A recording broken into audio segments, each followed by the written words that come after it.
월동 중인 마늘 양파밭에서 할 일 4가지. 안녕하세요. 삶의 텃밭 강산재입니다. 12월에 들어서자 맹추위가 다가왔습니다. 하지만 이건 시작에 불과하다는 것 우린 잘 알고 있습니다. 제가 몇 번 말씀드렸습니다. 마늘과 양파는 추위에 견뎌내는 힘, 즉 동해 한계 온도라는 게 있다고요. 동해 한계 온도에서 마늘은 난지형과 한지형에 약간의 차이가 있기도 합니다. 난지형 마늘은 마이너스 5도에서 마이너스 6도의 동해를 입기 시작하고, 한지형 마늘은 마이너스 7도에서 마이너스 8도가 되면 동해 염려가 생긴다고 했습니다. 때문에 마늘이 동해 한계 온도 근처에 이르면 주의가 필요합니다.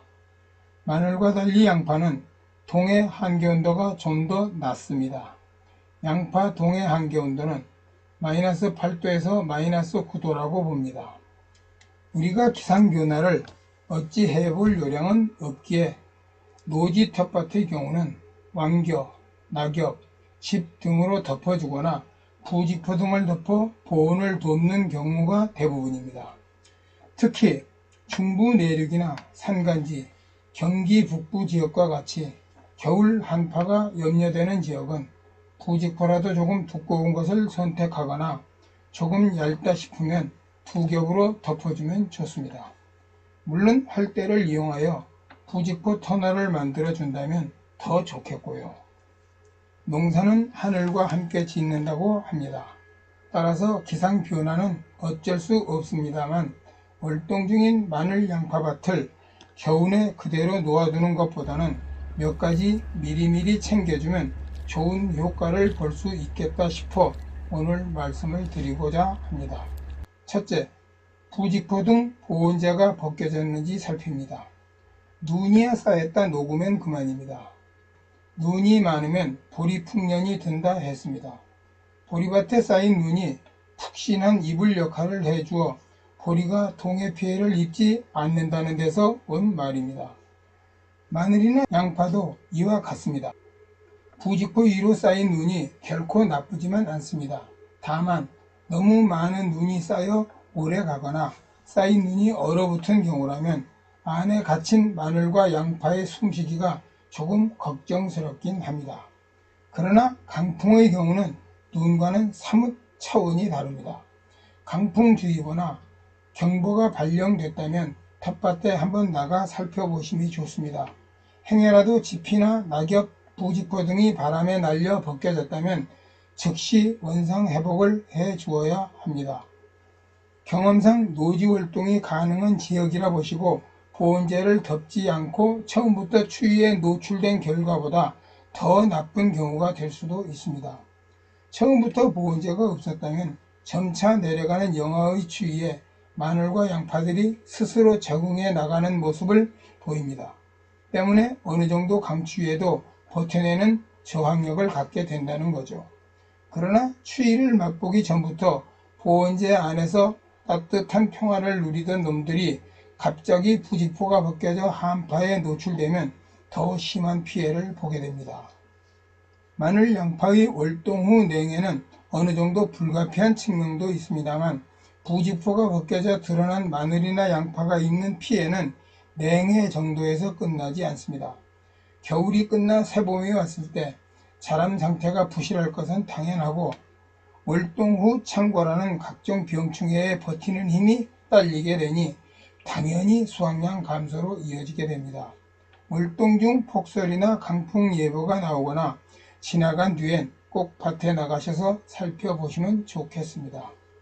둘째, 월동 중 수분 상태를 확인합니다. 마늘 양파 농사에서 수분 관리, 비배 관리, 병충해 관리는 3대 중요 포인트입니다.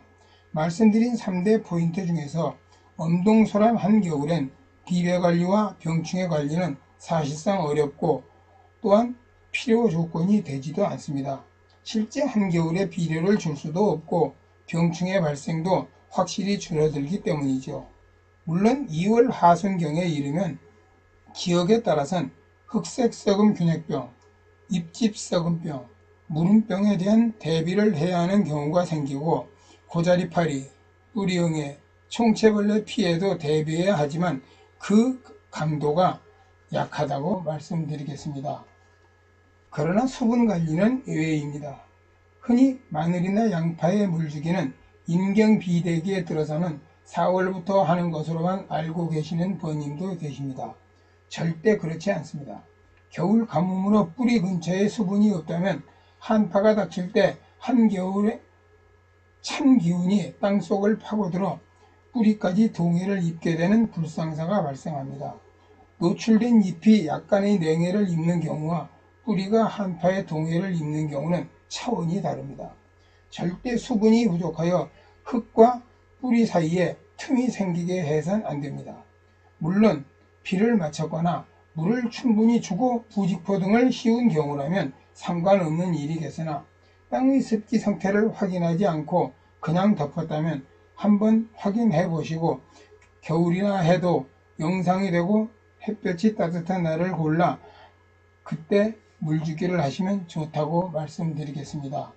단 겨울 가뭄 상태가 아니거나 수분 상태가 좋은데도 또 물을 주면 오히려 사립밥 피해를 볼 수 있다는 점도 알아두셔야 합니다.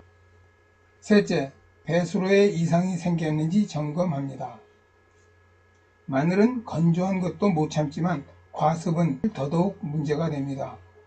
부직포 덮기 전 잡초 뽑기와 배수로 정비에 대한 말씀드린 기억이 납니다. 가끔 포근한 날 텃밭에 나가시면 행여 배수로에 방해물이 생겼는지 살펴보시고 배수로가 100% 활용할 수 있도록 재정비를 해 두시는 것이 좋습니다. 마늘, 양파에 과습 피해가 생기면 사실상 시원한 대책이 없다고 봅니다. 때문에 마늘, 양파 농사에서 늘 관심을 가지고 계셔야 합니다. 넷째, 겨울 잡초를 뽑아줍니다. 잡초는 이른 봄부터 가을까지 극성을 부리다가 늦가을과 겨울에 잠시 숨고르기를 하는 것이 일반적 모습입니다. 그러나 늦가을과 겨울에도 신나게 활동하는 잡초들이 있습니다. 뚝새풀, 개불알풀, 광대나물, 개망초, 냉이, 별꽃, 꼬리뱅이, 지친개, 민들레 등등 상당히 많습니다. 이들은 부직포 씌우기 전에 이미 제거했겠습니다만 밭 가장자리나 고랑엔 여전히 남아 있습니다. 겨울이지만 밭에 나가시면 틈나는 대로 이놈들을 제거하시면 잡초 밀도를 낮추게 돼 텃밭 관리에 유리한 덤을 얻을 수도 있겠습니다. 여기까지 마늘, 양파밭 월동 중 해야 할 일에 대한 얘기 함께 해주셔서 고맙고요. 구독과 좋아요 부탁드립니다. 감사합니다. 늘 건강하시고 행복하게 지내십시오.